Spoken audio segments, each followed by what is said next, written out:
Sir నమస్కారం sir. నమస్తే అండి. సార్ ఇవాళ అమరావతిలో బాలకృష్ణ గారు అండ్ కొరటాల శివ గారు వాళ్ళ ఎన్బికే 1112 టైటిల్తో సినిమా అనౌన్స్ చేశారు. దాని పూజా కార్యక్రమం కూడా ఇవాళ జరిగింది సార్. అయితే అమరావతిలో ఈ పూజా కార్యక్రమాలు నిర్వహించడానికి ప్రధాన కారణం ఏంటంటే తెలుగు సినిమా ఇండస్ట్రీని ఆంధ్రప్రదేశ్కి షిఫ్ట్ చేసేందుకు బాలకృష్ణ గారు మొదటడుగు వేశారు. అందుకోసమే సో ఇన్నేళ్లలో ఎప్పుడు ఇంత పెద్ద సినిమా అక్కడ అనౌన్స్మెంట్ జరగలేదు, పూజా కార్యక్రమం జరగలేదు, అందుకే ఇప్పుడు చేశారని చెప్పేసి బాలకృష్ణ గారి కామెంట్స్ అంటే ఆయన స్పీచ్ బట్టి చూస్తే కూడా మనకు అర్థమైపోతుంది. సో మున్ముందు ఇక ఏపీకి ఇండస్ట్రీ తల్లి వెళ్ళిపోతుంది అనుకోవచ్చా? దానికి బాలకృష్ణ గారే మొదటడుగు వేశారు అనుకోవచ్చా సార్? అంటే ఆంధ్రప్రదేశ్ లో సినిమా పరిశ్రమ అభివృద్ధి చెందటం అనేది అవసరమై, ఎందుకంటే ఆంధ్ర సినిమా ఆంధ్రప్రదేశ్ లో తీసుకుంటారు, తెలంగాణ సినిమా తెలంగాణలో తీసుకుంటారు.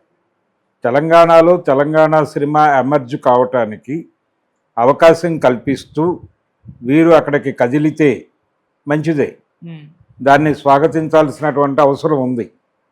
అలాగే ఆ ప్రాంతపు సంస్కృతి, అక్కడ జానపదాలు, ఆ వ్యవహారం వేరు. అలాగే ఈ ప్రాంతపు జానపదాలు, ఈ ప్రాంతపు చరిత్ర, వీళ్ళకు ఉన్నటువంటి సెంటిమెంట్లు, ఈ గొడవ వేరు.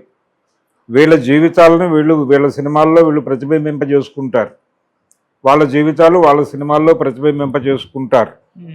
దీని వలన జరిగే ఇంకొక ప్రయోజనం ఏంటంటే జాతీయ స్థాయిలో ఉత్తమ ప్రాంతీయ చిత్రంగా ఒక అవార్డు వస్తుంది. ఆ ఉత్తమ ప్రాంతీయ చిత్రంగా ఆంధ్రప్రదేశ్కి ఒక అవార్డు, తెలంగాణకు ఒక అవార్డు వస్తుంది వీళ్ళు విడిపోయి సినిమాలు చేసుకుంటే. అందుకని అదొక అడ్వాంటేజ్ ఉంటుంది. డెఫినెట్గా 2 సినిమాలకు జాతీయ పురస్కారాలు వస్తాయి, 2 తెలుగు సినిమాలకి. తర్వాత కాన్స్టిట్యూషనల్గా తెలంగాణ తెలుగు, ఆంధ్ర తెలుగుగా గనక ఒక విభజన తీసుకురాగలిగితే సాహిత్య అకాడమీ పురస్కారాలు కూడా ఆ పద్ధతిలో చేసుకోవచ్చు. అంటే తెలంగాణ తెలుగుకి సంబంధించి ఒక అవార్డు, ఆంధ్ర తెలుగుకి సంబంధించి ఒక అవార్డు. అయితే కొంతమంది ఏం మాట్లాడతారంటే మాండలికాలు ఉన్నాయి కదా అంటారు. అంటే ఉత్తరాంధ్ర మాండలికం వేరు, అలాగే దక్షిణాంధ్ర మాండలికం వేరు, తర్వాత రాయలసీమ మాండలికం వేరు, గుంటూరు ప్రకాశం జిల్లాల మాండలికం వేరు. కాబట్టి ఏ ప్రాంతానికి ఆ ప్రాంతానికి విడిపోతే తప్ప కుదరదు అని మీరు మాట్లాడుతున్నారా అని ప్రశ్నించవచ్చు. కానీ నిజం, అలా జరిగితే తప్పేమీ లేదు. ఏ ప్రాంతపు అభివృద్ధి ఆ ప్రాంతపు ప్రజలు చేసుకుంటారు. యూనిఫికేషన్ ఒక జాతీయ స్థాయిలో ఎవరో ఒక నాయకుడు కూర్చుని వీళ్ళందరికీ న్యాయం చేస్తాడు అనేది అది సరైన వాదన కాదు. దోపిడీకి అవకాశం ఉన్నప్పుడు మాత్రమే జాతీయవాదం ముందుకు వస్తుంది. జాతీయతావాదం, జాతీయవాదం కాదు. ఈ జాతీయత, సమగ్రత వాదాలు అప్పుడు బయటకు వస్తాయి. అందుకని ఎక్కడికక్కడ ఏ ప్రాంతానికి ఆ ప్రాంతం వాళ్ళ భాషని, వాళ్ళ సంస్కృతిని, వాళ్ళ సినిమాలని, వాళ్ళ జీవితాలని, వాళ్ళ సాహిత్యాన్ని వాళ్ళు సముద్ధరించుకోవడం తప్పేమీ కాదు. ఆ అడుగు బాలకృష్ణ గారికి వేసినందుకు అభినందిస్తున్నాను నేను. అలాగే ఇది నిజానికి అక్కడ సినిమా పరిశ్రమ అభివృద్ధి చెందాలి అనే అభిప్రాయం ఆయన గతంలో కూడా మాట్లాడాడు. బాలకృష్ణ గారు కాదు, తెలుగుదేశం పార్టీ అధినాయకుడు, ముఖ్యమంత్రి చంద్రబాబు నాయుడు గారు మాట్లాడారు. రకరకాల సజెషన్స్ వచ్చినాయి. హైదరాబాద్ నుంచి 3 గంటల ప్రయాణం ఉండేలాగా ఆ జగ్గయ్యపేట, ఆ పరిసరాల్లో అవతల వైపు సిఆర్డిఏ వైపు ఏదైనా ఒక రూట్ మ్యాప్ ఇస్తే అక్కడ సినిమా పరిశ్రమ స్టూడియోలు పెట్టుకోవడానికి, దాంతోపాటు వాళ్ళ నివాసం ఉండటానికి ఇక్కడ ఫిలిం నగర్ అలాగే ఇచ్చారో అలాంటి మౌలిక సదుపాయాలు ఏర్పాటు చేస్తే ఇక్కడ ఓవర్ క్రౌడ్ అయిపోయిన బ్యాచ్ అంతా అక్కడికి వెళ్ళిపోయి అక్కడ సినిమాలు తీసుకుంటారు. అందులో తప్పేమీ లేదు. ఆ ప్రాంతంలో కూడా జరగాలి. వైజాగ్ కేంద్రంగా అనే మాట ఒకటి జరిగింది ఇంతకుముందు. అంటే వైజాగ్లో లొకేషన్స్ ఉన్నాయి, అక్కడ స్టూడియో నిర్మాణం జరుపుతానని చిరంజీవి గారు కూడా అన్నాడు. 2 కొండల మధ్య ఒక అద్భుతమైన స్టూడియో అనే మాట మాట్లాడాడు. ఆల్రెడీ రామానాయుడు గారికి అక్కడ ఒక స్టూడియో ఉంది. కానీ ఇక్కడ అమరావతి కేంద్రంగా పర్టికులర్గా జగ్గయ్యపేటకి సమీపంలో గనక ఈ నిర్మాణాలు జరిగితే, ఫిలిం నగరు స్టూడియోల నిర్మాణాలు జరిగితే కొంత ఉపయోగకరంగా ఉంటుంది. అంటే వాళ్ళకి ఏదైనా కావాలంటే ఓ 3 అవర్స్లో హైదరాబాద్ నుంచి తెప్పించుకోగలుగుతారు. ఇన్ఫ్రాస్ట్రక్చరల్ ఇష్యూస్ వలన మెడ్రాస్లో సినిమా పరిశ్రమ ఉండగా హైదరాబాదులో జరిగే షూటింగులకి బర్డెన్ ఎక్కువయ్యేది. అంటే ఎవరైనా డాన్సర్ కావాలన్నా కానీ మెడ్రాస్ నుంచి ఫ్లైట్లో తెచ్చుకోవాల్సి వచ్చేది. ఆ కష్టం లేకుండా ఇది రోడ్ మార్గంలోనే రాత్రి చెప్తే పొద్దున్నే డాన్సర్లు వచ్చేస్తారు. షూటింగ్ అయిపోయిన తర్వాత సాయంత్రానికల్లా నైట్ ఇంటికి వెళ్ళిపోయి పడుకుంటారు. ఆ పద్ధతిలో ఆర్గనైజ్ చేసుకోవడానికి అవకాశం ఉంది ఇక్కడ భౌగోళికంగా. కనుక అలాంటి ప్రయత్నాలు కూడా చేసుకోవచ్చు. పూర్తి స్థాయి ఇన్ఫ్రాస్ట్రక్చర్ ఏర్పడే వరకు ఎదురు చూడక్కర్లేదు.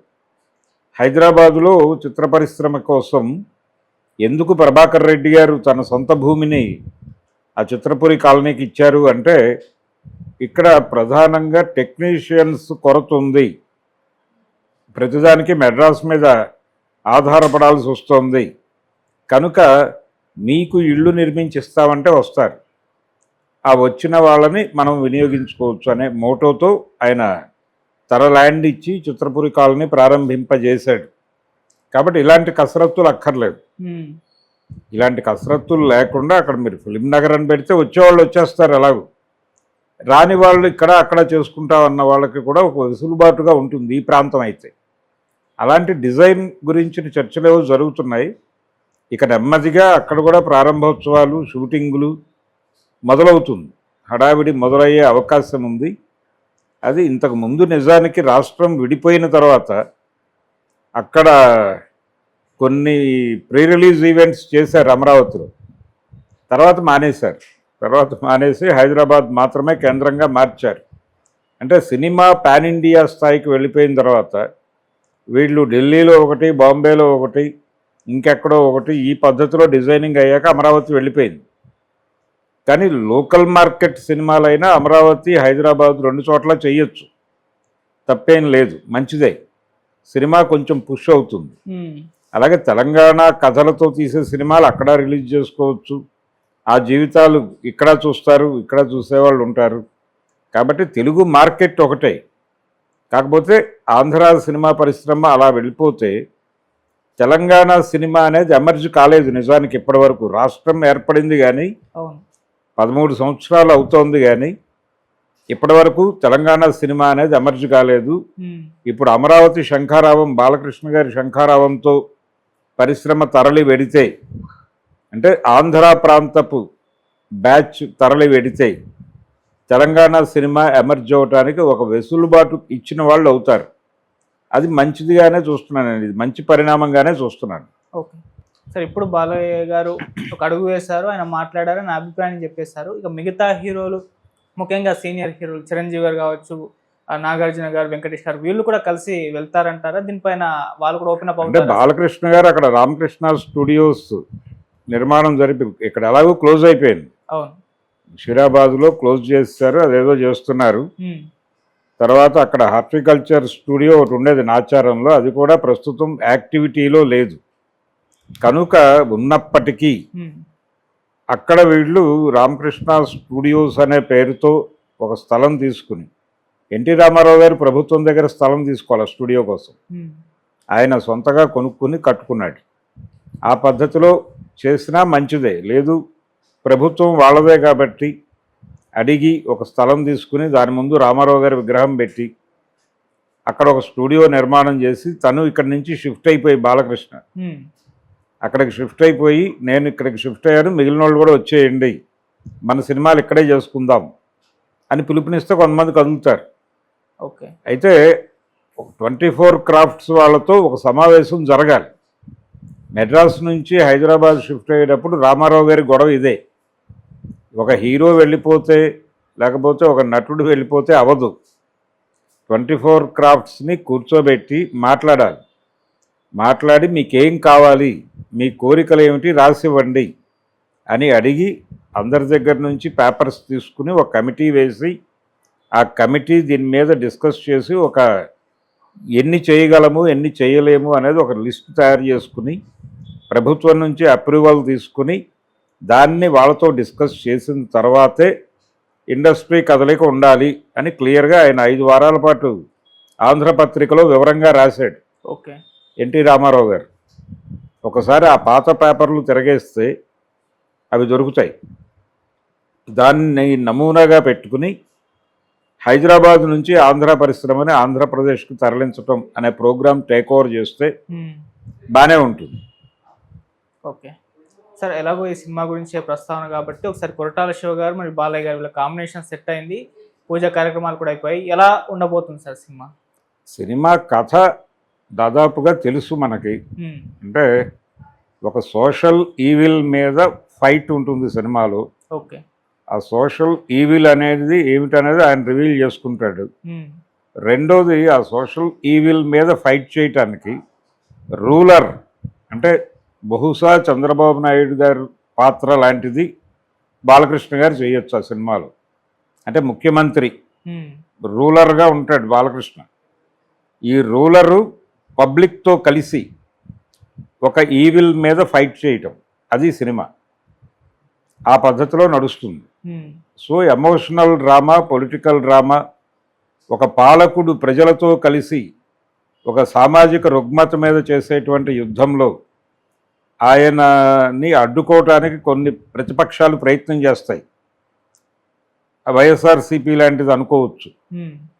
దాని మీద దండయాత్ర చేస్తూ ప్రజా ప్రయోజనం కోసం ఏం చేయటానికైనా సిద్ధం అని ముందుకెళ్ళేటువంటి ఒక నాయకుడి పాత్రలో బాలకృష్ణ గారు కనిపించబోతున్నాడు. ఓకే. కాబట్టి అది అన్ని విధాలుగాను ఎమోషనల్గా ఉంటుంది సినిమా.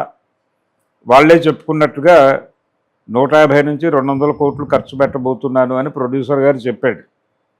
ఆ స్థాయి కాన్ఫిడెన్స్ని ఇచ్చింది నాకు సబ్జెక్టు అన్నాడు ఆయన. సినిమా మొదలవుతోంది, అది 27 సమ్మర్లో రిలీజ్ చేయాలని రిలీజ్ డేట్ కూడా చెప్పేశారు. ఓకే. కాబట్టి టార్గెట్ ఫిక్స్ అయిపోయింది. ఈ లోపు దసరాకి గోపీచంద్ మల్లేని సినిమా రిలీజ్ అవుతుంది. యాక్చువల్గా ఇది జనవరికి అనుకున్నారు, కానీ ఇది సమ్మర్ అనే మాట వచ్చేసింది కాబట్టి సమ్మర్కే ఉంటుంది. ఓకే.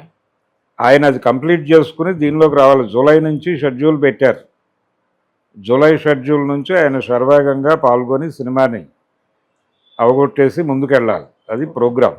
ఓకే. అండ్ సార్, దీంట్లో పొలిటికల్ డైలాగులు, వైసీపీ పైన ఇండైరెక్ట్గా విమర్శ ఎక్స్పెక్ట్ చేయొచ్చా సార్? యుద్ధం ఉంటుంది. యుద్ధమే, ఒక రాజకీయ యుద్ధమే ఉంటుంది ఈ సినిమాలో. ఓకే.